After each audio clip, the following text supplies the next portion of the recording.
بسم اللہ الرحمن الرحیم۔ ڈسکور اوریجنل کے معزز ناظرین السلام علیکم۔ اب کس نمبر 652 ملاحظہ فرمائیں۔ ایسی صورت میں کیا اسے خوشی نہیں ہوگی کہ تمہارے ساتھ سچ مچ یہی کیا جائے؟ غالب نے برہمی سے کہا، ابھی تک یہ ہمارے دماغ میں نہیں تھا۔ دماغ میں کوئی خیال کسی وقت بھی آ سکتا ہے، وہ بولا۔ میں نے کہا، اگر ہم نے ویسا ہی کیا جیسا تمہیں اندیشہ تھا تو تمہارا یہ بڑا بھائی کیا کر لے گا؟ یہ میں ابھی نہیں بتا سکتا، وہ بولا۔ تمہیں معلوم ہو جائے گا کہ جابر کچا شکاری نہیں ہے۔ تم شکاری ہی نہیں ہو جابر، ابھی تم نے شکاری دیکھے بھی نہیں ہیں۔ خدا کا شکر ادا کرو کہ ہم دھوکے میں رکھ کے کسی کو نہیں مارتے اور زبان کا پاس رکھنا جانتے ہیں، ورنہ تمہارا یہ بھائی کیا کوئی بھی تمہیں نہ بچا سکتا اور نہ ہمارا کچھ بگاڑ سکتا تھا۔ لیکن ایک بات کا خیال رکھنا تم بھی، کوئی یہ سمجھے کہ ہمیں دھوکہ دے سکتا ہے، ہماری مجبوری سے فائدہ اٹھا کے ہمیں بلیک میل کر سکتا ہے، تو لعنت دھوکہ دینے والے پر۔ جابر نے کہا، دھوکہ دینے کے لیے میں تمہارے ساتھ اتنی دور کیوں آتا؟ وہیں پکڑوا دیتا تمہیں۔ مجھے اچھی طرح معلوم ہے کہ جنگ ختم ہو گئی ہے، مگر وہ انعام باقی ہے جو تمہاری گرفتاری پر تھا۔ کاجل نے فوراً مداخلت کی، چلو چھوڑو، جب کسی کی نیت میں فطور نہیں تو پھر بحث سے کیا فائدہ؟ گاڑی پھر پوری رفتار سے پہاڑی راستے پر دوڑنے لگی۔ آہستہ آہستہ پہاڑوں کی بلندی میں اضافہ ہو رہا تھا اور سڑک جو پہلے سیدھی جا رہی تھی اب جگہ جگہ موڑ کاٹ رہی تھی۔ پھر دیکھتے دیکھتے بادل گہرے ہو گئے اور 10 منٹ بعد موسلا دھار بارش شروع ہونے لگی۔ پہاڑوں کے اوپر سے پانی کا ریلا سڑک پر آ رہا تھا اور ڈرائیونگ زیادہ خطرناک ہو گئی تھی، لیکن جابر نے گاڑی نہیں روکی تھی۔ اچانک رابعہ نے میرے کان میں کہا، وہ شخص جو جابر کے ساتھ آیا تھا وہ جابر کا بھائی نہیں ہو سکتا۔ کیا تم نے اس کی ولدیت نوٹ کی تھی؟ میں نے کہا، مذاق کی بات نہیں، نازو نے بھی دیکھا تھا۔ کیا دیکھا تھا؟ ان کے چہرے بالکل مختلف تھے۔ رابعہ نے کہا، جسمانی ساخت کے اعتبار سے بھی وہ۔ میں نے کہا، بی بی جی، یہ تھیوری جس کی بنیاد قیاس پر ہے۔ رابعہ نے میری بات کاٹ دی، یہ قیاس آرائی نہیں ہے۔ جب ہم نے کاجل سے پوچھا تو اس نے تصدیق کی۔ اس نے دونوں کی گفتگو سنی تھی۔ شاید وہ بھول گئے تھے کہ ہم میں ایک بنگالی سمجھنے والی بھی ہے۔ کاجل انجان بن گئی تھی اور کلیم سے باتیں کرنے لگی تھی، مگر اس کا دھیان ان کی طرف تھا۔ کون تھا وہ؟ میں نے سنجیدہ ہو کے کہا، کوئی پولیس کا آدمی تھا۔ رابعہ نے کہا، اس نے کہا تھا کہ تم فکر مت کرو، میں آگے خار چوکی پر اطلاع کر دوں گا۔ کیا اطلاع کر دے گا؟ پولیس چوکی والوں کو کیا اطلاع فراہم کی جا سکتی ہے؟ رابعہ نے چڑھ کے کہا، ضروری تو نہیں کہ اطلاع ہمارے بارے میں ہو۔ میں نے کہا، اور کس بارے میں ہوگی؟ میں نے کہا، خاتون۔ اطلاع سے یہ نتیجہ اخذ کرنا محض قنوطیت ہے۔ ممکن ہے وہ اپنے بھائی کی مدد کرنے کے لیے اس کے راستے کی رکاوٹیں دور کرنا چاہتا ہو۔ وہ اس کا بھائی نہیں تھا۔ رابعہ نے فیصلہ کن لہجے میں کہا، تم چاہو تو پوچھ لو۔ یعنی جابر سے پوچھوں؟ کیا کہوں اس سے کہ اسے اپنا بھائی ثابت کرے؟ ورنہ کاجل نے ایسی باتیں بھی سنی ہیں جن سے ثابت ہوتا ہے کہ وہ بھائی نہیں تھے۔ رابعہ نے کہا، مثلاً میں ذرا دور ہوں، ورنہ خود انٹرویو لیتا کاجل کا۔ پہلے تو جابر نے اسے بتایا کہ وہ ماں اور بیوی کی وجہ سے پریشان ہے، دونوں کو لڑنے کے سوا کوئی کام نہیں، اس حد تک ایک دوسرے کی ضد ہیں کہ وہ ساس خودکشی کرنے کا اعلان کرے تو بہو کہے گی کہ بڑھیا تو جان چھڑانا چاہتی ہے مجھ سے، ٹھہر پہلے میں مروں گی۔ بہو زہر کھانے لگے تو ساس چھین لے گی کہ ڈائن، کیا سب تو کھا جائے گی؟ مجھے ہنسی آئی تو جابر نے پلٹ کے دیکھا، آہستہ بولو۔ میں نے رابعہ کو ڈانٹا۔ رابعہ نے خفگی سے کہا، خود ٹھٹھا مار کے ہنسے تھے، اپنے آپ پر کنٹرول نہیں ہے۔ میں نے کہا، میرا کنٹرول تمہارے ہاتھ میں ہے، خیالات کا، جذبات کا اور کسی حد تک حرکات و سکنات کا، میرے مستقبل کا، گھر بار اور بال بچوں کا۔ رابعہ دوسری طرف دیکھنے لگی۔ یہ اعلان تھا کہ اس طرح مجھ سے کوئی بات بھی نہیں کی جا سکتی، کیونکہ میں سنجیدہ نہیں ہوں۔ مجبوراً مجھے سنجیدہ ہونا پڑا۔ بھائی سوری، چلو میں تمہاری اطلاع پر تشویش میں مبتلا ہو جاتا ہوں۔ نہیں، آپ بنتے رہیں۔ دراصل ہنسی مجھے اس خیال پر آئی تھی کہ تمہاری بھی ساس زندہ ہوتی تو کیا ہوتا۔ یہ ایک بین الاقوامی مسئلہ ہے، بلکہ بیماری ہے جو تقریباً ہر عورت کو ایک خاص عمر کو پہنچ کے لاحق ہوتی ہے، اور اس کا وائرس بہو اپنے جیز میں ساتھ لاتی ہے۔ تم ASB کا انجیکشن لگوا لو، یہ آخری بات میں نے زور سے کی۔ کیوں؟ مجھے کیا ہوا ہے؟ رابعہ نے منہ پھلا کے کہا۔ ہوا تو نہیں، مگر احتیاط کے طور پر چیچک، پولیو اور ٹائیفائڈ وغیرہ سے بچاؤ کے ٹیکے بھی تو لگوائے جاتے ہیں نا۔ اے ایس بی، میں نے آواز بلند کی۔ نازو فوراً متوجہ ہو گئی۔ اے ایس بی کا انجیکشن؟ یہ کیا ہوتا ہے؟ میں نے کہا حفظ ماں تقدم کے طور پر تمہیں بھی لگوا لینا چاہیے۔ غالب نے سر گھما کے دیکھا۔ یہ کون سا حفاظتی ٹیکہ ہے اور کس لیے؟ میں نے کہا صرف عورتوں کو لگتا ہے۔ جب وہ سانس بنتی ہے نا تو ان پر ایک خطرناک وائرس حملہ کرتا ہے جس سے بہو کے خلاف دل میں فاسد خیالات پیدا ہوتے ہیں۔ بہو کو بھی لگایا جائے تو دورے فوائد حاصل ہوتے ہیں، زندگی امن و سکون کے ساتھ گزرتی ہے۔ میں نے کسی محقق کی طرح کہا اے ایس بی یعنی اینٹی ساس بہو وائرس کا ٹیکہ۔ خالی بنسنے لگا۔ مگر یار یہ تو محفوظ ہیں اس وائرس سے۔ میں نے کہا برخوردار، یہ مستقبل کی منصوبہ بندی ہے، تیرا کیا خیال ہے؟ یہ کبھی سانس نہیں بنے گی؟ غالب نے عقیدت سے سر ہلایا۔ بجا ارشاد، کہاں سے ملے گا یہ انجیکشن؟ مجھے کیا معلوم، جب ایجاد ہوگا تو ہر جگہ ملے گا اور سب سے زیادہ لگوایا بھی جائے گا۔ نازو نے جلا کے کہا، سٹھیا جانے کا وائرس بھی تو ہوتا ہے، تم ابھی سے اس کا انجیکشن لگوا لو۔ اب بیکار ہے نازو، رابعہ نے کہا، ان پر وائرس کا حملہ ہو چکا ہے، یہ سٹیا چکے ہیں۔ جابر بھی ہمارے ساتھ ہنسنے لگا۔ سکندر خان نے ٹھیک کہا، میری بیوی ویسے بڑی اچھی عورت ہے، فرما بردار، ہنس مکھ اور ملنسار۔ ماں بھی سب کے ساتھ بڑی شفقت اور محبت کا سلوک کرتی ہے۔ دنیا میں کسی کو ان سے شکایت نہیں ہوگی سوائے ایک دوسرے کے۔ یہ واقعی مرض ہوتا ہے جس کا کوئی علاج نہیں ہے۔ علاج تو ہے جابر خان، غالب نے کہا۔ کیا علاج ہے جی؟ تم مزید 3 شادیاں کر لو، ایک ساس کے مقابلے میں 4 بویں ہوں گی تو ظاہر ہے طاقت کا توازن۔ جابر ہنسا۔ مگر پھر وہ جو آپس میں لڑیں گی؟ غالب نے کہا، اس کا بھی حل ہے۔ خدا نے ہر مسئلے کا حل رکھا ہے جابر خان، بہت آسان علاج ہے۔ ان سب کو ایک دائرے میں کھڑا کرو، ایک بیوی کو مشرق میں، دوسری کو مغرب میں، تیسری بہو شمال میں تو چوتھی جنوب میں۔ خود درمیان میں کھڑے ہو جاؤ اور چاروں طرف گھوم کے 1 درجن بار کہو طلاق۔ رابعہ نے کہا، مگر اپنے کفن دفن کا انتظام پہلے کر لینا۔ اب نازو بھی بولی، ہاں بہتر ہوگا اگر سر سے کفن باندھ کے یہ عمل قبرستان ہی میں کیا جائے۔ ہمیں مسلسل ڈرائیونگ کرتے ہوئے 5 گھنٹے ہو گئے تھے۔ جابر نے راستے میں 2 بار ٹینک میں پیٹرول بھروا دیا تھا اور 20-20 لیٹر کے 2 جیری کین ابھی تک گاڑی میں محفوظ تھے۔ اس پورے سفر میں بھی ان گنت ندی، نالے اور دریا آئے تھے، مگر جابر ان راستوں سے اچھی طرح واقف تھا، جیسے ہم لاہور پنڈی کے راستے کو جانتے تھے کہ کہاں موڑ آئے گا، کہاں پیٹرول پمپ ہوگا اور کہاں پل، کس شہر سے گزرتے ہوئے کون سی سڑک پر یک طرفہ ٹریفک ہوگی اور باہر جانے والا راستہ کدھر ملے گا۔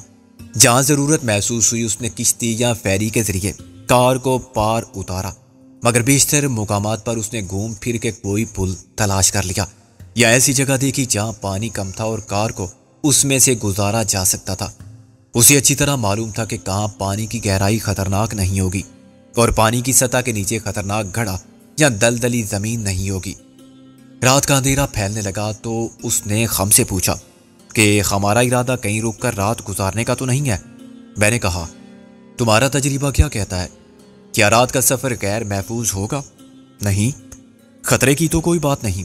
وہ بولا، تو پھر کیا بات ہے؟ آپ لوگ مسلسل سفر سے تھک گئے ہوں گے۔ میں نے کہا، تھکن کا علاج تو یہ ہے کہ کچھ دیر کے لیے رک جائیں، رات کا کھانا آخر کہیں تو کھائیں گے۔ اس نے سوچ کر کہا، ہوٹل تو کوئی نہیں ہوگا، ہوا تو بند ملے گا اس سے تو، لیکن کھانے کا بندوبست ہو جائے گا۔ کیسے ہو جائے گا؟ کسی کے گھر سے۔ یہ غریب لوگ ہیں، پیسے لے کر سب کچھ کر دیتے ہیں۔ وہ بولا، اپنا سب کچھ بیچ سکتے ہیں۔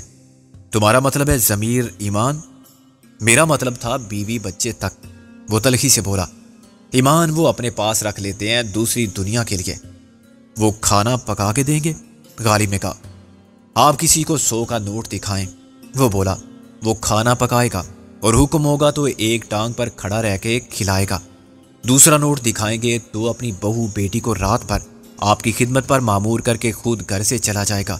غریبی بری چیز ہے سر، آپ کا اس سے واسطہ نہیں پڑا ہوگا۔ یہاں نہ نوکریاں ہیں نہ روزگار، دفتر، کارخانے، کاروبار سب شہروں میں ہوتے ہیں، لیکن پیٹ تو یہاں بھی اتنا ہی کھانے کو مانگتا ہے نا۔ یہ تو چوری بھی نہیں کر سکتے، نہ ڈاکے ڈال سکتے ہیں، سب ایک سے کنگال ہیں۔ جو میلوں میں کوئی دولت مند ہے تو اس کا گورکھا یا پٹھان چوکیدار آدمی کو ایسے گولی مار دیتا ہے معمولی سے جرم پر، جیسے وہ انسان نہیں پاگل کتا ہے۔ اور حقیقت بھی یہی ہے، یہ انسان کہاں ہیں جو کتے سے بدتر زندگی گزارتے ہیں؟ نہ ان کے لیے تھانے نہ کچہری۔ سوری، میں بہت بول گیا۔ میں نے سوچا آپ کو اس دنیا کا ظاہری حسن تو نظر آ رہا ہے، اس کے پیچھے کتنی بدصورتی ہے وہ بھی نظر آ جائے۔ میں نے کہا جابر خان، ایسا تو ہر جگہ ہے، افریقہ بڑا خوبصورت ملک ہے، کشمیر کو دیکھو، یا مری سے سوات تک پھیلے ہوئے حسن قدرت کو، غربت بھی وہیں زیادہ ہے۔ اس نے کار کو ایک کچے مکان کے عقب میں لے جا کر روک لیا، جہاں سے کوئی اسے دیکھ نہیں سکتا تھا۔ پھر اس نے سامنے سے دروازے پر دستک دی اور ایک بوڑھے آدمی سے باتیں کرتا رہا۔ اس نے اچھی طرح دیکھنے کے بعد وہ گھر منتخب کیا تھا۔ وہاں مرغیوں کے دڑبے بھی نظر آ رہے تھے۔ اس کا اندازہ بھی درست تھا۔ 100 روپے میں ہم نے تازہ پکا ہوا کھانا کھایا، جس میں بنی ہوئی مرغی کے ساتھ گرم روٹی تھی، جو بیک وقت 2 عورتوں نے الٹے توے پر گیلی لکڑیوں کے دھوئیں کی پرواہ کیے بغیر پکائی تھی۔ جابر کی باتیں سننے کے بعد مجھ میں اتنی ہمت نہ رہی تھی کہ میں اندر جھانک بھی سکتا اور دیکھتا کہ ان کوساروں، آبشاروں، مرغزاروں کی حسین آغوش میں پرورش پانے والی عورت کے حصے میں کتنا حسن آیا ہے۔ ہمارا میزبان اس لیے خاموش رہا کہ وہ ہم سب سے مرعوب تھا، اور ہم نے اس سے کوئی بات اس لیے نہیں کی کہ ہم اپنی امیری سے شرمندہ تھے، اور ہماری خوشحالی جو رنگ، روپ، لباس اور کار کے علاوہ 100 کے نوٹوں سے عیاں تھی، ہمارے احساس کے لیے ایک جرم بن گئی تھی۔ تقریباً 2 گھنٹے بعد ہم پھر روانہ ہوئے تو تازہ دم تھے۔ رات کا باقی حصہ خاموشی سے سفر میں کٹا۔ میں اور رابعہ کچھ دیر آپس میں باتیں کرتے رہے، پھر میں آگے غالب کی جگہ بیٹھ گیا اور غالب پیچھے آ کے سو گیا۔ کلیم بالکل خاموش رہا اور سب سے پہلے سو گیا تھا۔ کاجل بھی اپنی ساری شوخی بھول گئی تھی، اور شاید گھر سے دوری کا احساس، ماں باپ کو ایک ساتھ کھو دینے کا غم، وقت کے ساتھ ساتھ بڑھنے والا بوجھ ہو گیا تھا کہ دوبارہ بار رونے لگتی تھی، لیکن کسی پر ظاہر نہیں ہونے دیتی تھی کہ وہ رو رہی ہے۔ رات کا آخری پہر تھا جب اچانک سڑک کے بیچ میں ٹارچ لائٹ کی چندیات دینے والی روشنی دکھائی دی۔ سرحدی پولیس، جابر نے مجھے ہوشیار کرنے کے لیے کہا۔ کار کے سامنے 2 باوردی افراد بندوق کا رخ ہماری طرف کیے کھڑے تھے۔ اشارے سے انہوں نے مجھے اور جابر کو اترنے کا حکم دیا۔ وہ ہمیں لکڑی کے بنے ہوئے چھوٹے سے کیبن میں لے گئے۔ وہاں ایک افسر قسم کی چیز لکڑی کے میز کے پیچھے کرسی ڈالے بیٹھی ہوئی تھی۔ وہ صورت ہی سے خبیث، خرانٹ اور خطرناک لگتا تھا۔ میرے پیچھے پیچھے غالب بھی اندر آ گیا۔ میرا اور غالب کا باغور معائنہ کرنے کے بعد اس نے کہا، تم سب نیپال میں پناہ لینے جا رہے ہو؟ اس نے انگریزی میں بات کی تھی۔ اس سے پہلے کہ میں انگریزی میں جواب دیتا، جابر نے اردو میں کہا، یہ بھارتی شہری ہیں سر۔ آپ کو افسر نے گھرا کر کہا، اس بلا ضرورت بھونکنے والے کتے کو پہلے خاموش کرو۔ رائفل کا ایک بٹ جابر کے سر پر پڑا، وہ لڑکھڑایا اور گرنے لگا تو 2 افراد اسے کھینچ کر لے گئے۔ اس نے ٹھیک کہا تھا، ہم بھارتی سفارت خانے سے تعلق رکھتے ہیں اور اپنی اپنی فیملی کے ساتھ سفر کر رہے ہیں۔ میں نے انگریزی میں کہا، تم کو ہمارے ڈرائیور کے ساتھ یہ سلوک نہیں کرنا چاہیے تھا۔ مجھے کیا کرنا چاہیے کیا نہیں، یہ بتانا تمہارا کام نہیں ہے۔ پاسپورٹ نکالو سب کے۔ اسے داڑ کر میز پر ہاتھ مارا۔ میں نے اور غالب نے اپنے، رابعہ اور نازو کے پاسپورٹ اس کے سامنے ڈال دیے۔ کار میں جتنے لوگ ہیں سب کو لے آؤ، اس نے ایک ماتحت کو حکم دیا۔ چند منٹ بعد نازو، کاجل اور کلیم کے ساتھ رابعہ کو حاضر کر دیا گیا۔ افسر نے پاسپورٹ کی تصویر سے باری باری سب کا چہرہ ملایا اور سر ہلانے لگا۔ یہ عورت کون ہے؟ اس نے کاجل کی طرف اشارہ کیا۔ یہ عبدالستار چودھری کی بیٹی ہے، کاجل، میں نے کہا، اور یہ اس کا بیٹا ہے۔ وہ بنگلہ دیش کے اہم سیاسی لیڈر اور شیخ مجیب کے دستے راست ہیں۔ اس نے سر ہلایا۔ ان کو الگ کر دو۔ مگر کیوں؟ میں نے احتجاج کیا۔ وہ کرسی سے اٹھا اور آہستہ آہستہ چلتا ہوا رابعہ کے سامنے آ کے رک گیا۔ رابعہ کا پاسپورٹ اس کے ہاتھ میں تھا۔ یہ جال سازی ہے، اس نے کہا، اس پر تصویر بدلی گئی ہے، یہ غلط ہے، میں نے کہا۔ اس نے گھوم کر میرے منہ پر بھرپور تھپڑ مارا۔ میری آنکھوں میں کوئی دھول نہیں جھونک سکتا۔ پھر اس نے اپنے ایک ماتحت کو حکم دیا کہ کار کو قبضے میں کر لے۔ باہر سے جابر کے چلانے کی آواز آئی، پھر ایک فائر ہوا۔ صورتحال کی یہ ڈرامائی تبدیلی اس حد تک غیر متوقع اور ہمارے خلاف تھی کہ میری قوت فیصلہ بھی بروے کار نہ آئی۔ مجھے ہی نہیں، ہم میں سے کسی کو بھی یہ امید نہ تھی کہ ایک چھوٹی سی سرحدی چوکی پر ہم اچانک پکڑے جائیں گے۔ ہم سب کو خدا پر بھروسہ تھا کہ وہ بڑا کارساز ہے، تو یہ سمجھنے کی بات نہیں تھی بلکہ جزو ایمان تھا۔ سمجھا ہم نے یہ تھا کہ جابر انتہائی معاملہ فہم ہے، راستہ بھی جانتا ہے اور اسے بند راستوں کی رکاوٹیں دور کرنے کے سب جنتر منتر بھی آتے ہیں۔ اس نے اپنے انڈر گراؤنڈ کنیکشن سے لائن کلیئرنس حاصل کر لی ہوگی، ورنہ جہاں ضرورت محسوس ہوگی وہاں وہ تعلقات کے حوالے یا رشوت کے فارمولے سے کام چلانے کی پوزیشن میں ہوگا۔ گرفتاری کے ساتھ ہی جابر کے ساتھ ہونے والے سلوک نے اچانک ہم سب کے اعتماد کو متزلزل کر دیا، اور جب میں نے فائر کی آواز سنی تو یوں لگا جیسے ہم ایک رائے گم کردہ کارواں ہیں جس کو نشان منزل دکھانے والا کوئی نہیں رہا۔ میں نے اپنے منہ پر پڑنے والے تھپڑ کو بھی صبر و ضبط کے ساتھ برداشت کر لیا تھا اور کسی ایسے جوابی رد عمل سے گریز کیا تھا جس کا خمیازہ سب کو سفر کے پہلے مرحلے کی کامیابی سے محروم کر دیتا۔ لیکن فائر کے ساتھ جابر کی چیخ بھی سنائی تھی تو میں خاموش نہ رہ سکا۔ میں نے چیخ کر کہا، یو باسٹرڈ، اگر تم نے اسے مار دیا ہے تو یہ تم نے اچھا نہیں کیا۔ وہ واپس اپنی کرسی پر جا بیٹھا تھا۔ تم مجھ سے اچھائی کی امید رکھتے ہو؟ کیا میں اچھا آدمی ہوں؟ تم جانتے ہو مجھے؟ میں نے کہا، وہ ایک بہت اہم بھارتی سفارتکار کا سرکاری شوفر تھا، تمہیں اس جرم کی جواب دہی کرنی ہوگی۔ وہ نازی فوج کے کسی افسر کی طرح ایکٹنگ کر رہا تھا جس نے ذاتی کوشش سے اتحادی جاسوسوں، تخریب کاروں کو گرفتار کر لیا ہو۔ اپنی برتری، ہماری بے بسی اپنی طاقت اور ہماری ناطاقتی اپنے اختیار اور ہماری بے اختیاری پر فخر و غرور کی نمائش میں وہ اوور ایکٹنگ کر رہا تھا۔ میرا یہ اندازہ غلط ہو گیا تھا کہ وہ کوئی چھوٹی سرحدی چوکی ہے۔ کھڑکی کے اس کیبن کے پیچھے یقیناً اور بھی بہت سے کیبن تھے۔ یہاں کوئی بیرک تھی جہاں خاصی تعداد میں مسلح افراد موجود تھے۔ 2 افراد جابر کو کھینچ کر باہر لے گئے تھے تو ان کی جگہ 4 اندر آ گئے تھے۔ پھر 2 کاجل اور کلیم کو دھکیل کر لے گئے تھے تو مزید 4 نے ان کی جگہ لے لی تھی۔ مجموعی طور پر اب ہم 8 افراد کے احاطے میں تھے جن کی بندوقوں کا رخ ہماری طرف تھا، اور وہ کوئی عام قسم کی دقیانوسی بندوقیں نہیں تھی، وہ روسی ساخت کی خود کار رائفلیں تھیں۔ ان کے افسر اعلیٰ نے، جو بالحاظ عہدہ کیپٹن تھا، انتہائی سکون، خود اعتمادی کا مظاہرہ کرتے ہوئے جذبات سے آری اور سپاٹ لہجے میں آہستہ آہستہ ہر لفظ ادا کرتے ہوئے سارے سوالات کیے تھے، اور پھر یوں مسکرانے لگا تھا جیسے وہ جانتا ہے کہ ہم اس کے کسی سوال کا جواب بھی نہیں دے سکتے۔ میز پر پڑے ہوئے سگریٹ کے پیکٹ کو اپنی طرف کھینچ کر اس نے ایک سگریٹ نکالی، اس کے دونوں سروں کا غور سے معائنہ کیا، پھر میز پر ٹھونکا اور انگلیوں میں گھما کے کچھ سوچتے ہوئے ہونٹوں میں دبا لیا۔ اسے سلگانے میں اور پہلے کش کا دھواں چھت کی جانب چھوڑنے میں اس نے پورا 1 منٹ گزار دیا۔ میں اس نفسیاتی دباؤ سے اعصاب کو کشیدہ کرنے والے ذہنی تشدد کے پہلے مرحلے کو سمجھ چکا تھا، چنانچہ میں نے سب کو خاموش رہنے کا اشارہ کیا اور خود بھی زیر لب مسکرانے لگا۔ میں ایک سفاک اور مکار افسر سمجھا جاتا ہوں، اس نے آخر کار کہا۔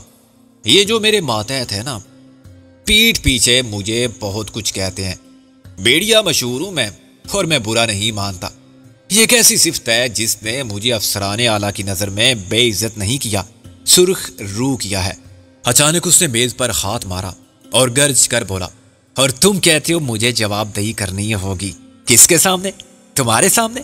تم کیا سمجھتے ہو کہ میرا کورٹ مارشل کرا دو گے؟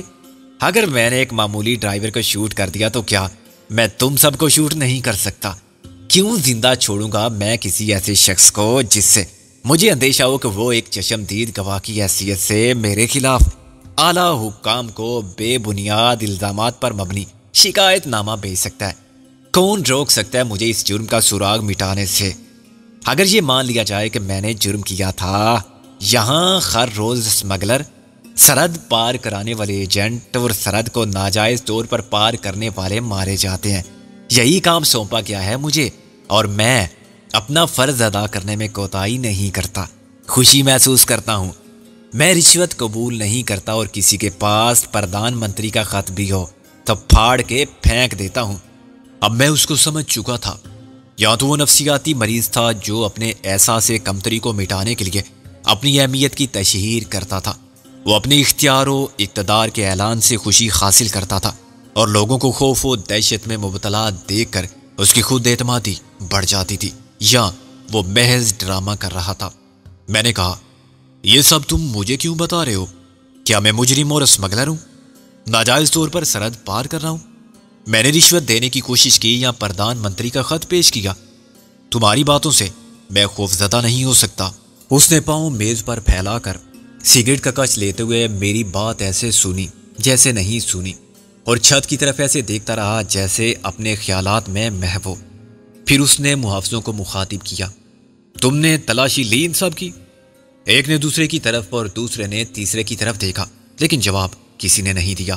اگر ابھی ان میں سے کوئی اچانک ریوالور نکال لے مجھے شوٹ کرنے کے لیے تو تم سب احمق کیا کرو گے؟ اس نے طنزیہ لہجے میں کہا، مجرم کو شوٹ کرو گے؟ اس سے مجھے کیا فائدہ ہوگا؟ البتہ تمہارے خلاف 2 الزامات ہو جائیں گے، ایک فرائض میں غفلت برتنے کا، دوسرا کسی قانونی اختیار کے بغیر قتل کا۔ اصولاً تمہارا کام یہ ہونا چاہیے کہ ملزم کو قانون کے حوالے کرو۔ سکون سے بات کرتے کرتے وہ ایک دم گرجا، شکل کیا دیکھ رہے ہو ایک دوسرے کی؟ تلاشی لو ان کی اور گاڑی کی۔ یہ اس کا خاص انداز تھا۔ محافظ ایک دم اچھل پڑے اور انہوں نے سب سے پہلے مجھے تلاشی کے لیے منتخب کیا۔ 2 محافظ مجھے دھکیل کر باہر لے گئے۔ میرا اندازہ درست ثابت ہوا۔ آخر شب کے ملگجے اندھیرے میں بھی کچھ فاصلے پر مجھے ایک اور کیبن اور اس کے ساتھ ہی نسبتاً طویل بیرک نظر آئی۔ درمیانی فاصلہ 100 گز کے قریب تھا اور اونچی نیچی چٹانوں اور پتھروں کے دائیں بائیں لہراتا راستہ ہموار جگہ کو صاف کر کے بنایا گیا تھا، اور نشاندہی کے لیے اس کے دونوں جانب کی تار میں رکھے گئے پتھروں کو چونے سے سفید کر دیا گیا تھا۔ چنانچہ تاریکی میں بھی یہ راستہ صاف نظر آتا تھا۔ میں کسی مزاحمت کے بغیر دونوں محافظوں کے آگے چلتا گیا۔ اگر میں چاہتا تو پلٹ کر 1 سیکنڈ میں ان کا خاتمہ کر سکتا تھا۔ میرے لیے بے خبری میں ان کے سر آپس میں ٹکرا دینا کچھ مشکل نہ تھا۔ ان کے سر ناریل کی طرح کسی چٹان پر مار کے بھی توڑے جا سکتے تھے، اور میں آسانی سے ان کی خود کار رائفلیں چھین سکتا تھا، لیکن اس سے کوئی فائدہ نہ ہوتا۔ الٹا نقصان یہ ہوتا کہ میرے باقی ساتھیوں کی رہائی کے امکانات معدوم ہو جاتے۔ میں عجلت میں کوئی غلط قدم اٹھانا نہیں چاہتا تھا۔ اس سے پہلے یہ ضروری تھا کہ حریف کی قوت کا صحیح اندازہ کر لیا جائے اور مناسب منصوبہ بندی کے بعد اس موقع کا انتظار کیا جائے جو خوش قسمتی سے بھی مل جاتا ہے۔ میں یہ بھی جاننا چاہتا تھا کہ کاجل اور کلیم اللہ کو انہوں نے کہاں رکھا ہے اور انہیں کس لیے الگ کرنا ضروری سمجھا گیا تھا۔ جابر کی چیخ سے اندازہ تو یہی ہوتا تھا کہ گولی اسے ماری گئی ہوگی۔ اس کے قتل پر میرا فوری رد عمل ایک احتجاجی کیفیت کا حامل تھا، ورنہ مجھے اس کی موت کا کوئی جذباتی صدمہ نہیں تھا۔ اب مجھے تجسس تھا کہ جابر سے کیا غلطی سرزد ہوئی تھی، اس کے انتظام میں کیا خامی رہ گئی تھی کہ اس کے اعتماد کی شکست کے پیچھے کیا عوامل کار فرما تھے۔ کیا کسی نے اس سے دشمنی کرتے ہوئے مخبری کر دی تھی، یا شامت اعمال کے باعث اس کے جرائم کا راز فاش ہو گیا تھا؟ محافظ مجھے بیرک کی بجائے علیحدہ بنے ہوئے کمرے میں لے گئے۔ وہاں بھی لال ٹین چل رہی تھی۔ اس کی زرد دھندلی روشنی میں لکڑی کی دیواروں والے کیبن کا ماحول زیادہ پرخوف ہو گیا تھا۔ میں نے کاجل کو ایک کرسی پر اداس اور مزمحل بیٹھا دیکھا۔ کلیم اللہ اس کے قریبی چارپائی پر لیٹا ہوا تھا۔ شاید کاجل نے اسے زبردستی سلانے کی کوشش کی تھی، مگر وہ جاگ رہا تھا اور مجھے دیکھتے ہی اٹھ بیٹھا۔ چاچا جی، یہ کون بدماش تھا جس نے تم کو مارا؟ میں نے کہا، تم سو جاؤ۔ نہیں، پہلے بتائیں اس نے کیوں مارا تھا تمہیں؟ میں نے اس کے سوال کا جواب دینے کی بجائے کاجل سے کہا، تم؟ اس نے میری بات سمجھ کے سر ہلایا۔ میں ٹھیک ہوں، میں نے کہا۔ تمہارے ساتھ کسی نے بدتمیزی تو نہیں کی؟ نہیں، وہ بولی۔ انہوں نے کیوں روک لیا ہے ہمیں سکندر؟ میں نے کہا، انہیں اس کا اختیار ہے، مگر فکر کی کوئی بات نہیں۔ فکر کی کیوں بات نہیں؟ جابر کو مار چکے ہیں یہ لوگ، اور ہمارے بارے میں بھی ان کے عزائم ٹھیک نہیں لگتے۔ جابر کو اس کے کیے کی سزا ملی، یہ بہت ٹھیک ہوا، مگر ہم آگے کیسے جائیں گے؟ کاجل نے کہا۔ میں نے کہا، ڈرائیونگ مجھے بھی آتی ہے، ہم سب کو آتی ہے۔ اس تمام عرصے میں محافظ میرے کپڑوں کی ہر جیب ٹٹول کر خالی کر چکے تھے۔ انہوں نے میرے جوتے اتروائے اور میرے سارے جسم پر ہاتھ مار کے کسی خفیہ مقام پر موجود اسلحہ برآمد کرنے کی ناکام کوشش کی۔ ہم اتنے احمق نہیں تھے کہ ایسے خطرناک راستے پر سفر کرتے ہوئے اسلحہ جیب میں رکھتے اور کہیں بھی تلاشی لینے والے کو اپنے خلاف ایک فرد جرم بنانے کا موقع فراہم کرتے۔ ناجائز طور پر سرحد عبور کرنا ان دنوں کوئی سنگین جرم نہیں تھا۔ نیپال کے حکام عمدن پاکستانی مہاجرین سے چشم پوشی کر رہے تھے اور انہیں پاکستان پہنچانے کے لیے انتظامات بھی کر رہے تھے، لیکن لائسنس کے بغیر اسلحہ رکھنا یقیناً جرم تھا۔ مجھے افسوس ہو رہا تھا کہ ہم نے آرام کی خاطر کار میں سفر کیوں کیا۔ ہم کسی بھی قافلے کے ساتھ روانہ ہو جاتے تو بلا روک ٹوک نیپال پہنچ جاتے۔ یہ بہت لمبا اور تکلیف دہ سفر تھا، مگر پورے خاندان، عورتوں اور بچوں کے ساتھ یہ سختی جھیل رہے تھے تو ہم بھی برداشت کر سکتے تھے۔ محافظوں کو اطمینان ہو گیا کہ اب میرے پاس کوئی چیز خطرناک نہیں رہی، تو انہوں نے مجھے واپسی کا اشارہ کیا۔ اسی وقت کاجل نے کہا، سکندر، بابا کا نام سن کے انہوں نے مجھے کیوں الگ کر دیا تھا؟ کیا یہ بھی دشمن ہے ان کے؟ میں نے روک کے کہا، ابھی میں کیا بتا سکتا ہوں، یہ ضرور مجھے روک لیں گے اور تم کو جانے دیں گے۔ وہ رونے لگی۔ میں نے کہا، بے وقوف لڑکی، کیا ہم تمہیں چھوڑ کر جا سکتے ہیں؟ یہ بھی تو سوچو۔ وہ اسی طرح آنسو بہاتی رہی۔ سکندر، ان سے کہنا کہ اب محافظوں نے مجھے دروازے کی جانب دھکا دیا۔ چلو، کاجل چلائی، تم بات ضرور کرنا، کم سے کم اس معصوم اور یتیم بچے کو تو جانے دے۔ کلیم اللہ نے کہا، کیا میں یتیم ہوں؟ میں پھر رک گیا۔ نہیں بیٹا، تمہارے تو ماں باپ زندہ ہیں، میں نے کاجل کو غصے سے دیکھ کر کہا۔ محافظوں کے دوسرے دھکے سے میں باہر جا گرا۔ میرے کانوں میں اس وقت بھی کلیم کی آواز آ رہی تھی، بتاؤ نا مجھے، کیا میں یتیم ہو گیا ہوں؟ تم نے یتیم کیوں کہا تھا مجھے؟ تم جھوٹ بولتی ہو، تم سب جھوٹے ہو۔ وہ چلانے لگا تھا۔ غالباً اسے پہلے سے شک تھا کہ ہم اس کے ساتھ غلط بیانی سے کام لے رہے ہیں۔ یہ بات اس کی عقل و فہم سے بالا تر تھی کہ آخر والدین نے اس سے پہلے الگ روانگی کیسے اختیار کر لی تھی۔ اس کا باپ تو معذور تھا، اپنی ٹانگ تک نہیں ہلا سکتا تھا، پھر وہ غریب آدمی تھا، جہاز میں بیٹھ کے کیسے چلا گیا؟ اور اپنے بیٹے کو پیچھے چھوڑنا اس نے کیوں منظور کر لیا؟ وہ ذہین بچہ تھا اور عین ممکن تھا کہ ان سوالات کے جواب خود تلاش کرتا رہا ہو۔ شاید اسے ہم پر کچھ اعتبار بھی تھا، چنانچہ اس نے شک کا اظہار نہیں کیا اور اس امید میں خاموش رہا کہ ہم اسے با حفاظت لے جا رہے ہیں تو گھر بھی پہنچا دیں گے، کیا پتا ہم سچ ہی کہتے ہوں۔ لیکن کاجل کی زبان سے بے اختیاری میں نکل جانے والے ایک لفظ نے اس کے شک کو یقین میں بدل دیا اور اسے دوہرا صدمہ پہنچا۔ ایک اس خیال سے کہ اب وہ ماں باپ سے محروم ہو چکا ہے، دوسرا ہم سب کے ناقابل اعتبار ثابت ہونے سے اب وہ بے قابو ہو گیا تھا۔ اس کے زور زور سے رونے کی آواز مجھے رات کی خاموشی میں دور تک سنائی دیتی رہی۔ کاجل کی تسلی زیادہ بڑے جھوٹ سے اپنی غلطی پر پردہ ڈالنے کی کوشش کا اس پر کوئی اثر نہیں ہوا تھا۔ واپس کیپٹن کے کمرے میں قدم رکھتے ہی میرے قدم رک گئے۔